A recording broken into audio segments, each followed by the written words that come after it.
Aegon Targaryen, the Conqueror. In the vast history of Westeros, no figure looms larger than Aegon Targaryen, the first of his name, the founder of the Targaryen dynasty, and the unifier of the Seven Kingdoms. His tale is one of ambition, fire, and blood, marking the beginning of a new era in the continent's history. Aegon was born on Dragonstone, the ancient seat of House Targaryen, located off the coast of Westeros. The Targaryens had fled there from Valyria, the once great empire of dragonlords, before the Doom of Valyria obliterated their homeland. Unlike the other Valyrian houses, the Targaryens were relatively minor in Valyria, but their decision to relocate to Dragonstone proved prescient. Aegon was born to Aegon Targaryen and Visenya Valerian, and from a young age, he displayed the ambition and vision that would come to define his legacy. Alongside his sisters, Visenya and Rhaenys, Aegon grew up in the shadow of Valyria's fall, understanding the power of dragons and the necessity of unity. By the time Aegon reached adulthood, Westeros was a fractured continent, divided into 7 warring kingdoms.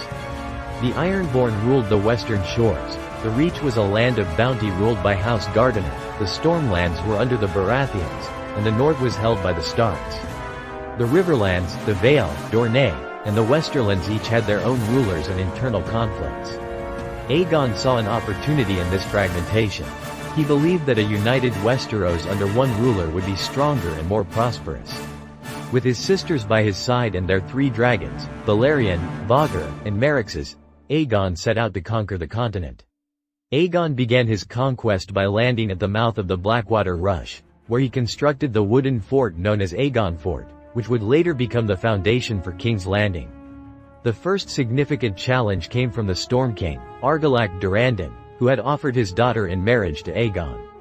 When Aegon declined and instead proposed that his loyal companion, Rhaenys Baratheon, marry her, Argilac felt insulted and declared war. In the Battle of the Last Storm, Aegon's forces, supported by the dragon Valerian, decisively defeated Argilac. The Storm King was slain, and his lands were given to Rhaenys Baratheon, who founded House Baratheon. The most formidable resistance Aegon faced came from the combined forces of King Loren Lannister of the Westerlands and King Mern the Ninth Gardener of the Reach. They assembled an army of 60,000 men to challenge Aegon's invasion. The 2 kings confronted Aegon's smaller force in the Reach, confident of their numerical superiority. However, Aegon's dragons turned the tide of battle. In what became known as the Field of Fire, Aegon, Visenya, and Rhaenys unleashed the might of Valerian, Vhagar, and Meraxes upon the enemy. The flames consumed King Mern and thousands of his men, leading to a catastrophic defeat for the Reach and the Westerlands. King Loren surrendered, and House Gardener was extinguished, with House Tyrell rising in their place as the Lords of the Reach. One of the most notable conquests was the peaceful submission of the North. Torrhen Stark, the king in the north, marched south to confront Aegon but wisely chose to bend the knee after witnessing the devastation of the Field of Fire. Known thereafter as the King Who Knelt, Torrhen's decision spared the north from destruction and earned him Aegon's respect. The Vale of Arryn posed a unique challenge due to its mountainous terrain. Sharra Arryn, the ruling queen regent, fortified her defenses, but Rhaenys and Meraxes flew to the Eyrie. The sight of a dragon landing in the courtyard convinced young King Rhaenys Arryn to surrender, and he was allowed to ride the dragon as a token of goodwill. Dorne, however, proved to be an exception to Aegon's otherwise unstoppable campaign. The Dornish, led by Princess Maria Martell, used guerrilla tactics and their harsh desert landscape to their advantage. After several costly and inconclusive engagements, Aegon decided to leave Dorne unconquered, a thorn in the side of his otherwise unified realm. Having subdued or negotiated the submission of the various kingdoms, Aegon turned to governance.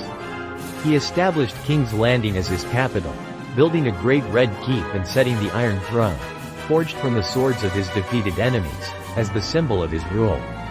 The Iron Throne represented his unyielding authority and the price of defiance. Aegon's rule was marked by efforts to integrate the diverse cultures and laws of Westeros into a cohesive whole. He maintained the existing laws and customs of each kingdom to a large extent, appointing local lords to serve as his vassals. He introduced a new system of governance, with himself as the absolute monarch but with a degree of regional autonomy preserved.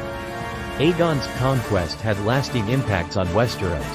His establishment of a centralized monarchy under House Targaryen brought relative stability to the continent. The concept of a unified Westeros under a single ruler endured long after his death, shaping the political landscape for centuries. Aegon's descendants continued to rule Westeros, with the dragons remaining a symbol of Targaryen power. His sisters, Visenya and Rhaenys, played crucial roles in the conquest and governance, with Visenya's descendants founding the Kingsguard and Rhaenys' bloodline continuing to influence the royal lineage. Aegon the Conqueror's legacy is one of ambition, unification, and the indomitable will to forge a new order from the chaos of war. His vision of a united Westeros under the rule of House Targaryen became a reality, shaping the destiny of the continent and leaving an indelible mark on its history. Aegon Targaryen's story is not just one of conquest but also one of visionary leadership. His ability to see beyond the fractured kingdoms and envision a unified realm was a testament to his greatness. His legacy continued through the Targaryen dynasty, influencing the fate of Westeros long after his reign. Aegon the Conqueror remains a legendary figure, his tale of fire and blood etched into the annals of history, a symbol of the enduring power of the Targaryen name. Thank you for watching Aegon Targaryen story. If you enjoyed this video, please like, comment, and subscribe for more epic tales from the world of Westeros. Stay tuned as we continue to explore the history of the Targaryens.